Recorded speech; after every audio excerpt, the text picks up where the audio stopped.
irmãos todos, porque era o primogênito, na carpintaria do pai. Jesus, se ele chegasse aqui, talvez a gente nem dava nada por ele. Mas duas coisas muito fortes ele tinha. A primeira era quando ele falava. Ah, irmão, quando ele falava.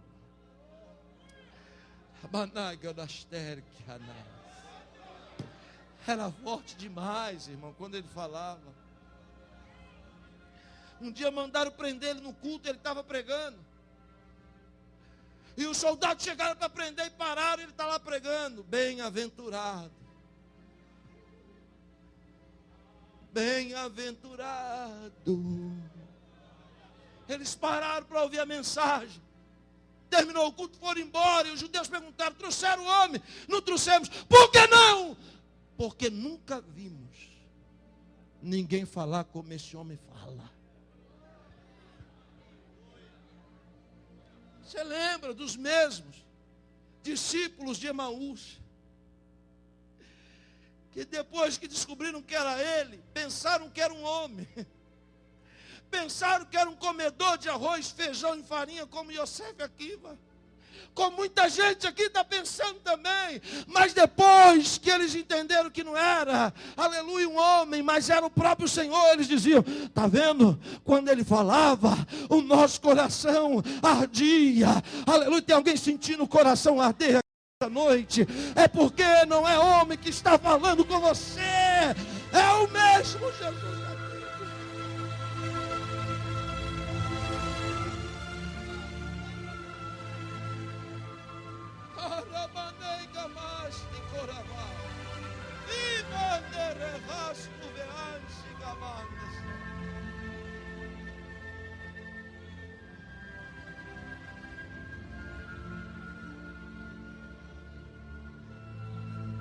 Jesus sai pelo meio da multidão, homem simples, irmão.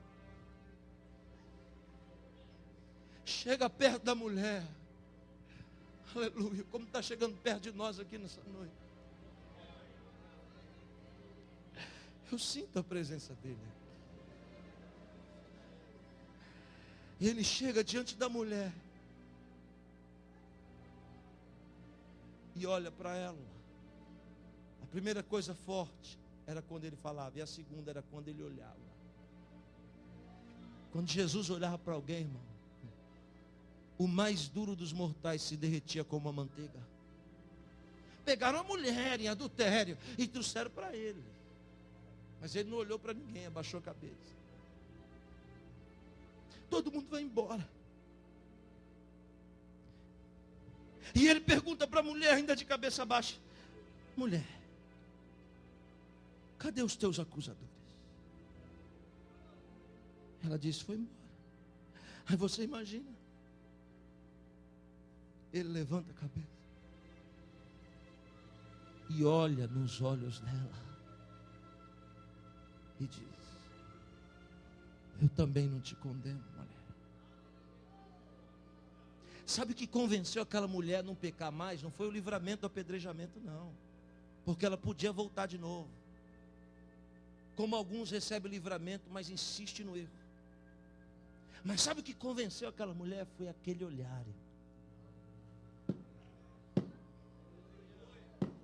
Aquele olhar. Aquele olhar é constrangedor. Aleluia. É um olhar diferente, é de misericórdia, é divino. Acontece que quando ele sai preso da fortaleza Antônia, Pedro tinha acabado de negar na fogueira. E eu acho que ele olhou para Pedro sendo levado. Quando Pedro viu aquele olhar, Pedro começou a chorar amargamente. Mas ele voltou. Em João 21, ele escreve de novo na terra, a mesma coisa. Ele está comendo com Pedro. Pedro está envergonhado. Ele pergunta: Pedro, tu me amas? sem olhar para Pedro. E Pedro disse: Senhor,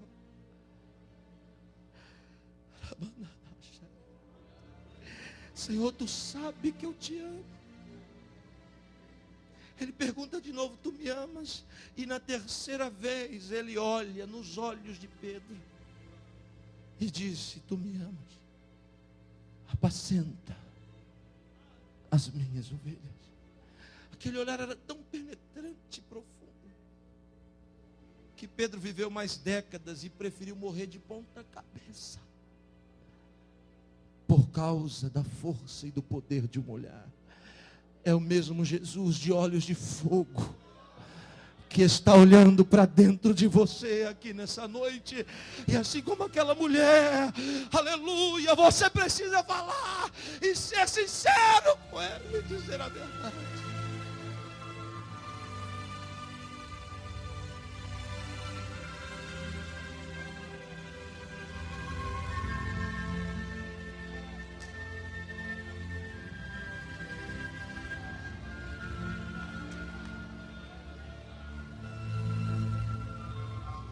Jesus vem no meio da multidão, para diante da mulher, estende a mão para ela, olha nos olhos e diz: mulher, não chores.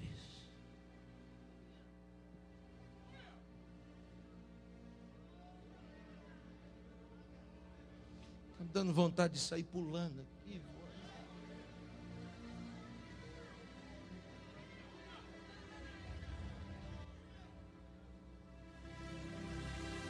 Eu imagino que alguém carregando esquife deve ter gritado: Senhor, o senhor está atrasado, hein?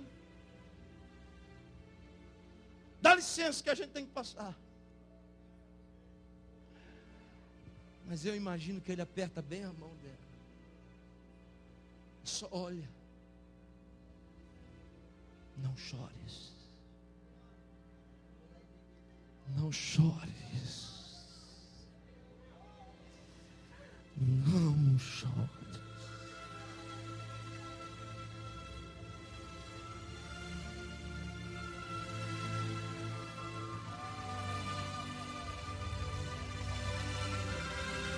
Eu tenho visto, mulher, as suas lágrimas, no meio desta multidão. Com o olhar ele dizia: por isso eu vim ao seu encontro, para enxugar as suas lágrimas. Enquanto os outros diziam: dá licença, porque para dizer isso era lá na casa dela, agora não dá mais tempo.